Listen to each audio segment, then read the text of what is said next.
Hello guys, isang magandang araw na naman sa ating lahat. Dahil abot na nga tayo dito sa Mabini, Batangas, at susurbihin natin ang venue kung saan dito gaganapin ang ating event, tinatawag na Titos Cosman. Napakatarik ng daanan. Kung makikita natin guys, bumabakat yung mga gulong ng sasakyan dito pagpaakyat o pagpaahon, dahil ganun nga katarik yung daan dito.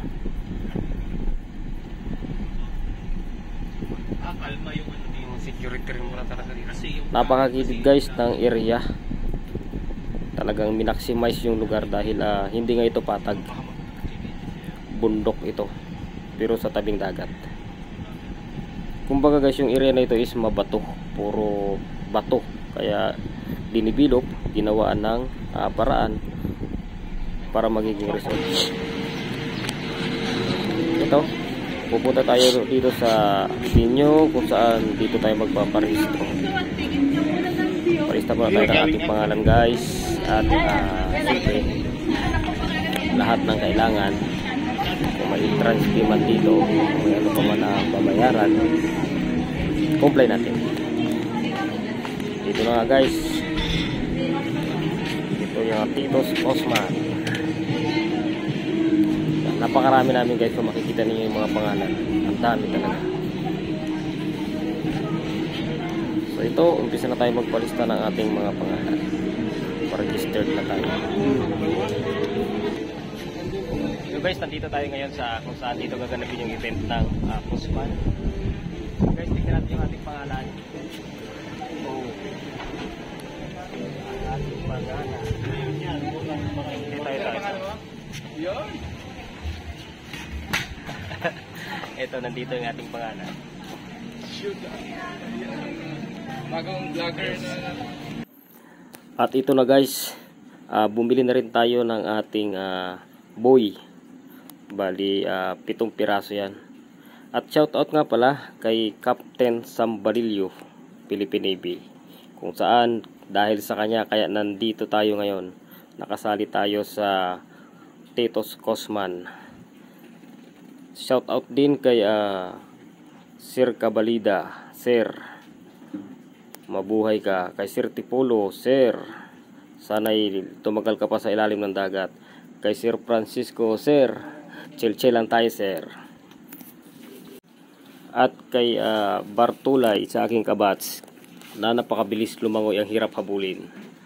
Kung makikita natin, ayan, Bartulay.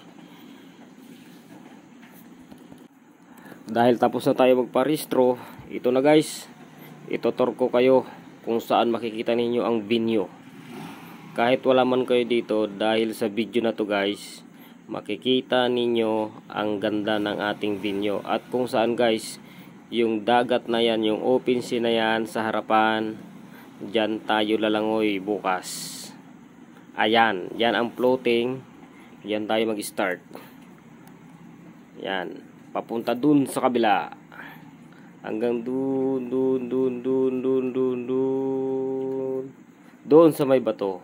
Yan, ayan guys, bali ang 1 kilometer 4 na balik dyan, at yung 5 kilometer naman 10 balik, pabalik-balik yan guys. Yan,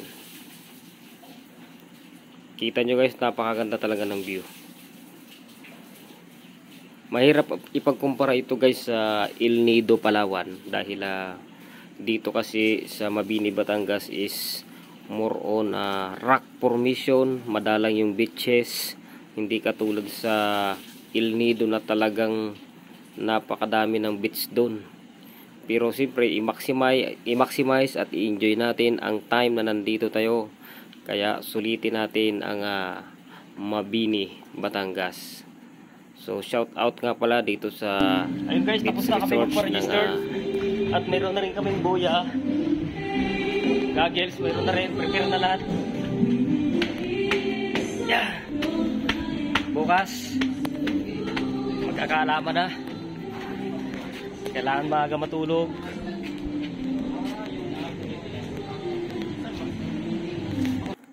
Ito naman guys, ang sa tarpaulin, ito yung ating ruta bukas.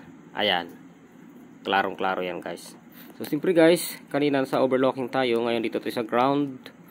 Shoutout nga pala sa may-ari nito. Sir, madam, thank you very much sa Porto Novo. Kung saan napakaganda ng inyong area at tiyak na safety kami rito. So guys, kung makita natin, napakaganda talaga. Yun nga guys, dahil tapos na tayo magparehistro. So going back na tayo sa ating lodge or accommodation area. Guys, thank you very much at antabayan natin tomorrow. Sana manalo tayo. Goodbye.